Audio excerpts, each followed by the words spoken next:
7 दिन में चंद्रयान ने खोजी 9 ऐसी चीजें जिससे देखकर दंग रहे दुनिया के वैज्ञानिक। हर फोटो पर घंटों हो रहा रिसर्च।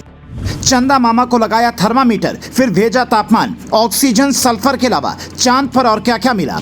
क्या दुनिया भर के वैज्ञानिक अब चांद पर रिसर्च करने आएंगे हिंदुस्तान? भारत ने खोज ली है सबसे अनोखी चीज। एक हफ्ते में चंद्रयान-3 ने क्या क्या ढूंढा, यह मिशन जिस मकसद से लॉन्च हुआ वो कितना पूरा हुआ और दुनिया भर के वैज्ञानिक भारत में क्यों आना चाहेंगे, इन सवालों का जवाब हर कोई जानना चाहता है। लेकिन इस सवाल पर आने से पहले ये सुनिए कि चंदा मामा को जब थर्मामीटर लगाया तो तापमान कितना मिला। ये जो तस्वीर देख रहे हैं आप, ये लैंडर विक्रम की है, जिसमें नीचे एक नुकीली सी चीज दिखाई दे रही होगी। इसका कुछ हिस्सा चांद की सतह में धंसा हुआ है, जबकि कुछ हिस्सा ऊपर है। इसे विज्ञान की भाषा में चेस्ट यानी कि चंद्र सरफेस थर्मोफिजिकल एक्सपेरिमेंट यानी कि ये तापमान नापता है। इसी ने चांद की पहली रिपोर्ट भेजी जो इसरो हेडक्वार्टर में आई तो वैज्ञानिकों ने उसे घंटों तक पढ़ा और उसके बाद बताया कि साउथ पोल पर चांद की सतह का तापमान 50 डिग्री सेल्सियस है, मतलब रेगिस्तान जितना। लेकिन उसी सतह के 80 mm अंदर तापमान 10 डिग्री सेल्सियस है, जितना ठंड के दिनों में यूपी बिहार में नॉर्मल होता है। अब दूसरी तस्वीर देखिए, लैंडर विक्रम से लटकता हुआ ये गोलाकार सा कुछ दिख रहा है जिसका नाम है ILSA यानी कि instrument for lunar seismic activity, यानी ये भूकंप नापता है। इसने जो अपनी रिपोर्ट भेजी उस पर अभी रिसर्च जारी है।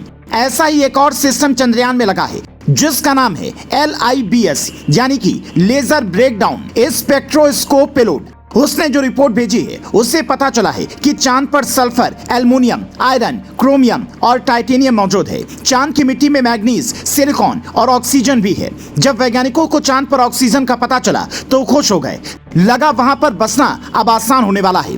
पर थोड़ी देर बाद ये समझ आया कि वो ऑक्सीजन सांस लेने लायक नहीं है, क्योंकि ये ऑक्सीजन ऑक्साइड फॉर्म में है। मतलब ऑक्सीजन अकेला नहीं है, किसी न किसी एलिमेंट के साथ में है, जैसे CO2 या फिर किसी और फॉर्म में। इसीलिए अब चांद पर ऑक्सीजन मिलने के बाद हाइड्रोजन ढूंढा जा रहा है। अगर हाइड्रोजन मिल गया तो समझिए कि कई काम आसान हो जाएंगे। इसरो की रिसर्च और एक अलग लेवल पर पहुंच जाएगी। अभी हमने चांद पर 7 दिनों में जिन 9 चीजों का पता लगाया है उनमें से सिर्फ एक ही चीज ऐसी है जिसका पता नासा ने पहले लगा लिया था और कहा था कि चांद की मिट्टी में ऑक्सीजन है। लेकिन यह पहली बार ऐसा हुआ है जब इतने सारे खनिज के बारे में एक साथ जानकारी मिली है। हालांकि आपके दिमाग में एक सवाल ये उठ रहा होगा कि अगर ये सब मिल भी गया तो इसका हमें क्या फायदा होगा, तो वो भी जान लीजिए। सल्फर का इस्तेमाल हम खाद, कार की बैटरी, तेल, रिफाइन और दूसरे खनिजों के खनन में कर सकते हैं। एल्युमिनियम का इस्तेमाल गाड़ियों के पार्ट्स, बर्तन में कर सकते हैं।